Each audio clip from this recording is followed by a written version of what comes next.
Hey guys, Kyle, the Death Knight of Anime here, bringing you my late night review of Fire Force episode 11. I'm sorry this one's late, guys. It's been a very weird day today.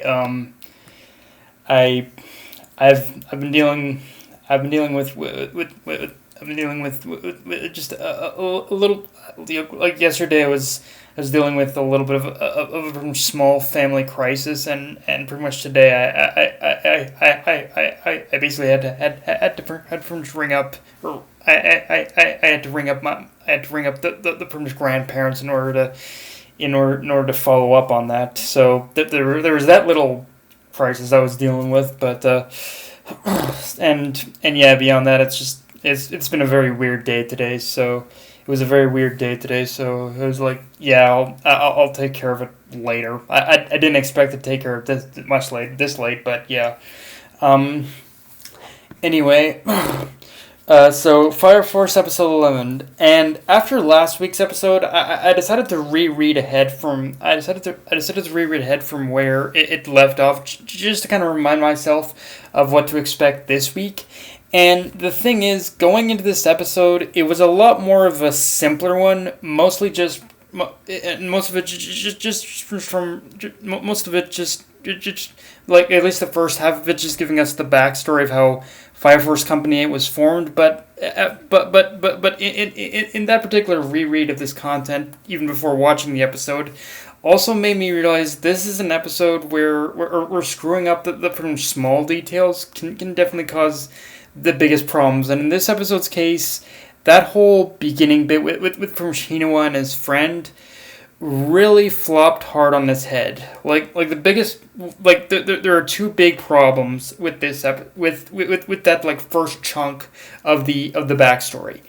The first big problem is that it pretty much never let a moment breathe or sink in. They just, with the first chunk of that backstory, when we see pretty much Hinawa as part of the military and whatnot, they pretty much just went from super fast. They went from one scene to the next, and didn't let a single moment breathe. And there was never a moment where we could just kind of sit and pretty much take a moment in. That it just kind of just want to zoom past everything in that part of the backstory, to the point where it's like, yeah, you really could have done a lot more with that backstory, David Production. But yeah, I mean, I get it. I get why David Production did it. They definitely wanted to. They pretty much wanted to. They wanted to get as much as they could in there, but at the same time, you have to pay at least a little bit of respect to the source material, and I don't know if they're doing that right now. And honestly, the biggest point for this for me was pretty much after was at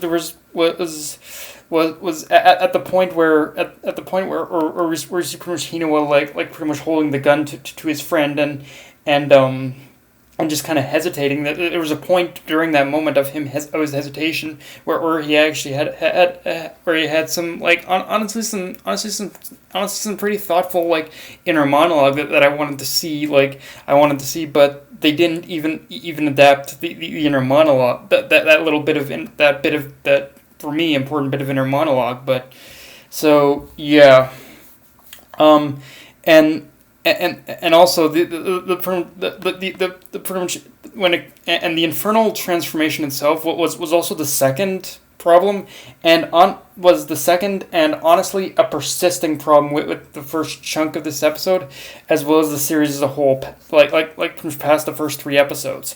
And it's been, and the thing is, when it came. My particular problem with the infernal transformation in this episode kind of boils down to this. It's been several weeks now, so I want to at least assume this. I want to assume that when it came to the animation on the transformation itself, that this is more a studio problem than a problem with the whole Kyo Annie Fire situation at this point. But that moment where basically Hino's friend was transforming, where Hino's friend was transforming, where that point where we see Hino's friend transforming was where where David Production really needed to take their fucking time with the animation. Like when it came to the transformation of his friend, they pretty much did what they were doing the entire time. That they pretty much zoomed past it, and they didn't let. And they didn't do what I've wanted them to do with these infernal transformations past episode 3, which is let pretty much the fear and despair of the moment sink in. Let us feel the terror that these people are feeling in the middle of becoming these monsters. And I pretty much doubt, and I honestly doubt extremely heavily that pretty much the studio like watches mine or anyone else's like online YouTube reviews. But the reason the reason why I'm making a big deal out of this is because I pretty much did get I pretty much did get these pretty much exact feelings in the earlier episodes of the series. But now, whether it's a studio issue or still the KyoAni fire, David Production, like, they pretty much, they really need to reconsider how they approach scenes like this. Like if they can just, like, if they can recapture that pretty much terror and fear of seeing these everyday people, like transform into infernals again, I'll be happy, but David Production is just isn't doing that right now. I'm not sure what it is that isn't allowing them to just kind of that just prevents them from pretty much doing this. I don't know if I want to assume that David Productions just kind of sees these infernals as the things that as the monsters that pretty much need to be defeated and don't see and probably and don't see like that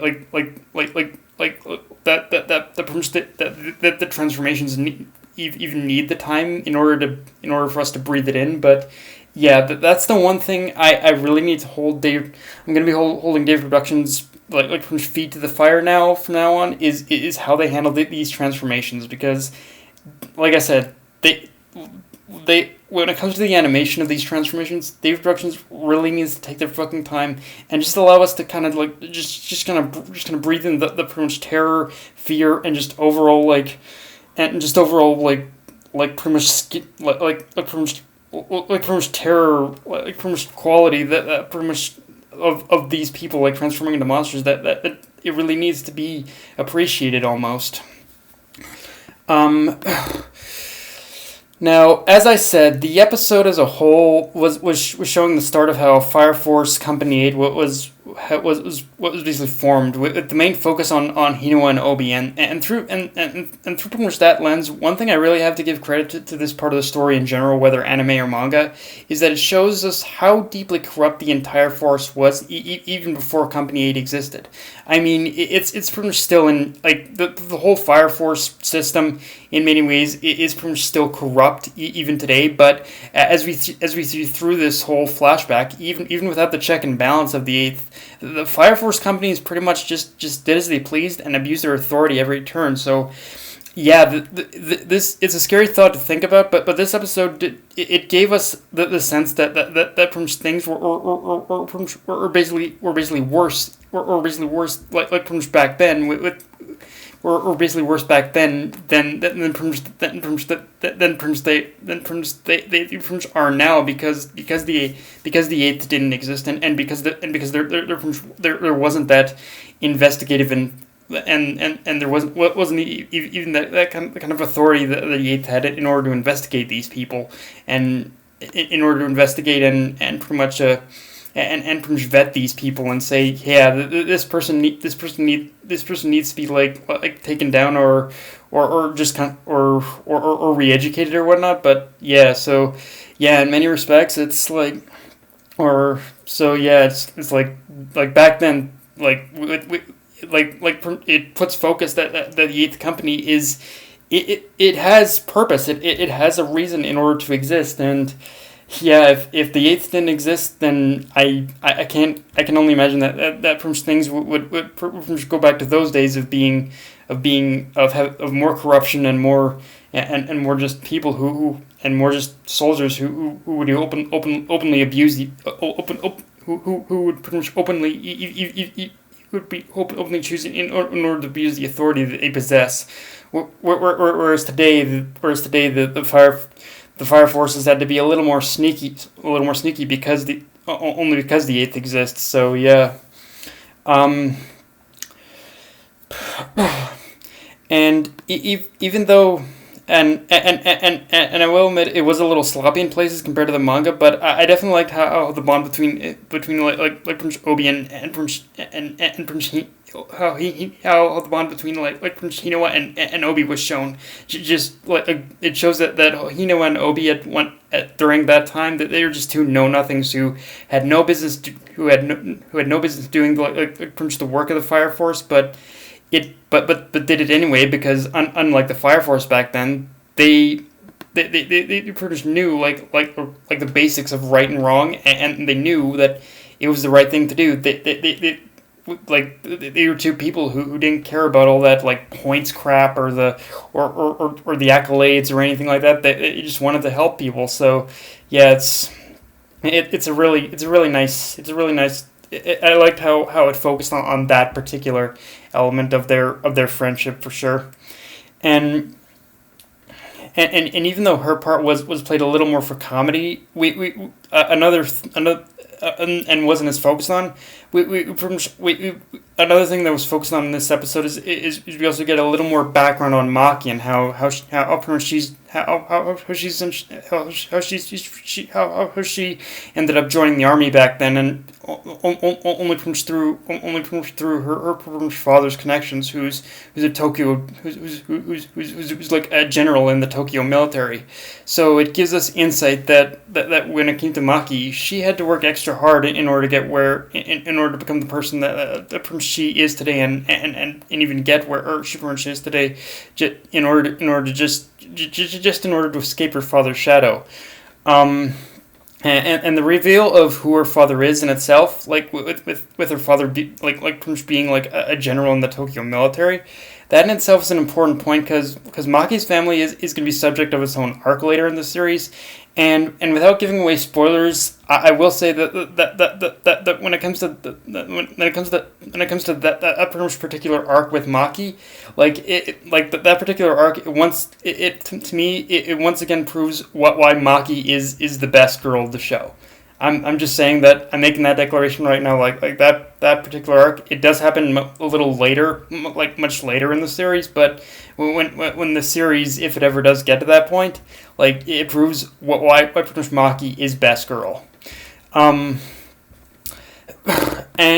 after the whole flashback of Company 8, after the whole flashback with of how Company 8 was formed is done, the Company 8 themselves pretty much turn their hunt for the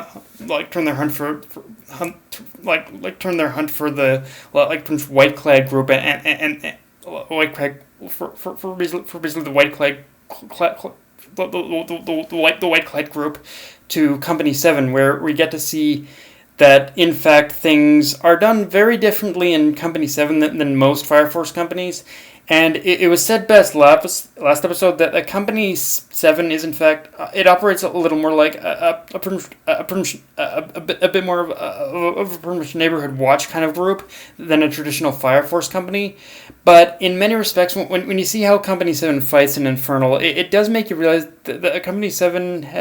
The Company 7 treats the killing of Infernals as a much more intimate and personal matter than most Fire Force companies would, and it definitely differentiates them from the other companies in a way where you see where you see the others, where you see the other companies they treat the killing of Infernals as much more impersonal. Even Company 8 to a degree. even Company 8 to pretty much a degree, for pretty much as much as Company 8, pretty much try and be respectful to pretty much the pretty much loved ones of those who transform into Infernal. Even they have a little bit of an impersonal approach. Like they're much more respectful than any of the other companies. And in that respect, it does put them on some level of Company 7, but at the same time, Company 7 just treats the whole thing a lot differently than the other companies, even Company 8. So it's definitely going to be a little bit of a learning experience for sure. In order Shinra, in order to kind of understand where Benimaru is coming from for sure. Now.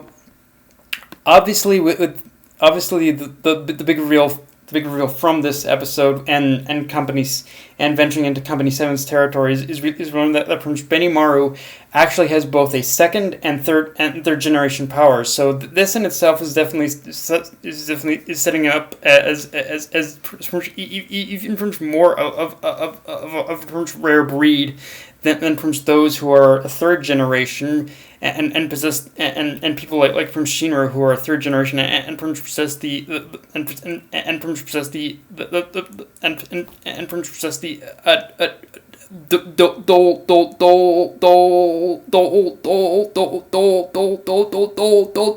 Adola Burst.